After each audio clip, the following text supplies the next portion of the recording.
the subject-verb agreement. Okay. And that would force us to identify the subject.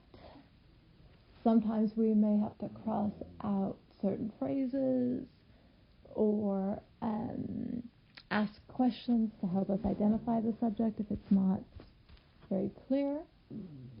Also, watch out for tricky subjects, which we'll cover next. And then after we've identified the subject, we can eliminate answer choices that don't agree with the singular or plural subject. So again, a singular subject requires a singular verb, where a plural subject requires a plural verb. Okay. Now, sometimes it may not be clear to you when you're just looking at the answer choices which ones are singular and plural. For example, initially senses for answer choice A, or initially sense, which one is singular or plural. And to figure that out, we can use the he, she versus they test.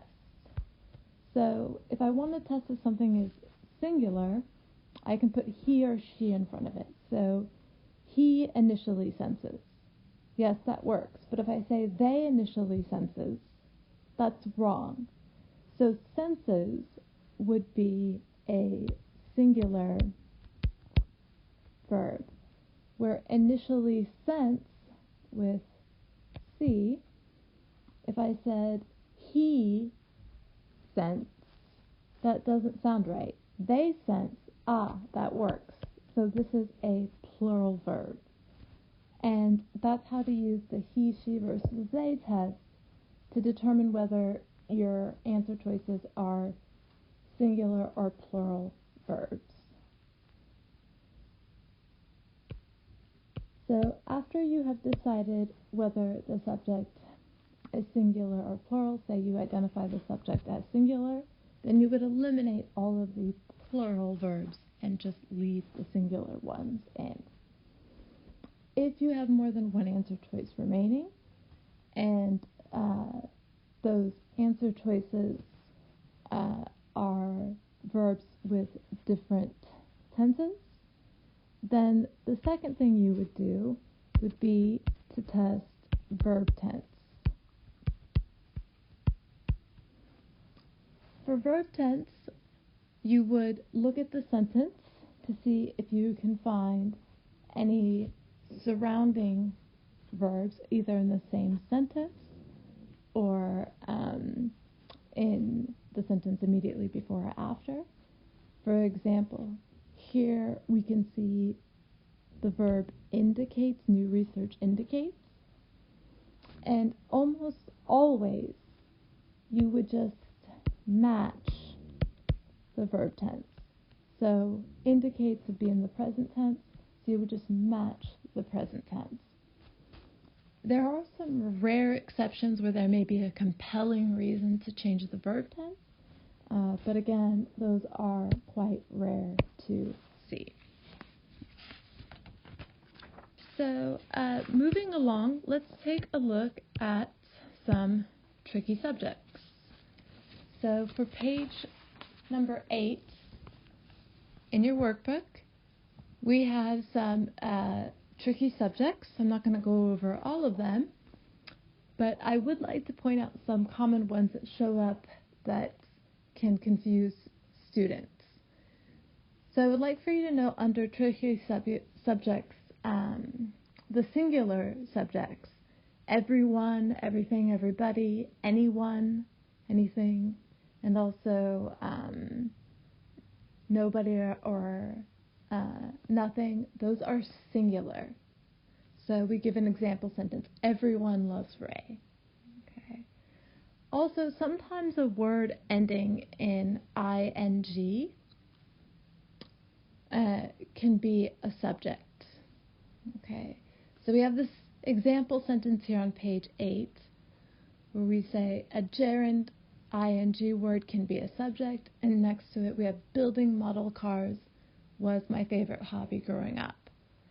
So, was being the verb here. What is the subject of that sentence? Is it model cars?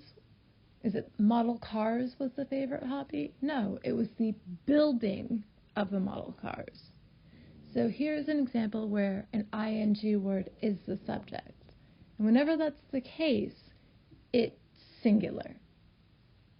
All right. Now let's look at the very bottom of this page 8.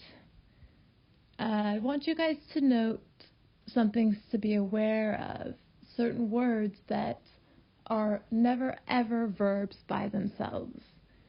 The first one is, again, we're talking about gerunds, words that end in ing. So an ing word by itself is never a true verb. So we have that sentence, he is running. Okay, if I just said he running, I'm lacking the true verb. The true verb there would be is. All right, so it's important to know an ing word by itself is never a true verb. Also, below that, we see what we call an infinitive.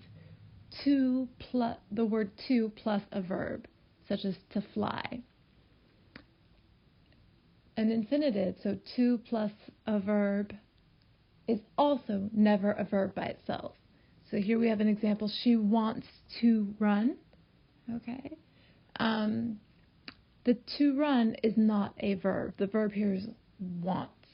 Okay, so if I said she to run, I'm lacking a true verb there.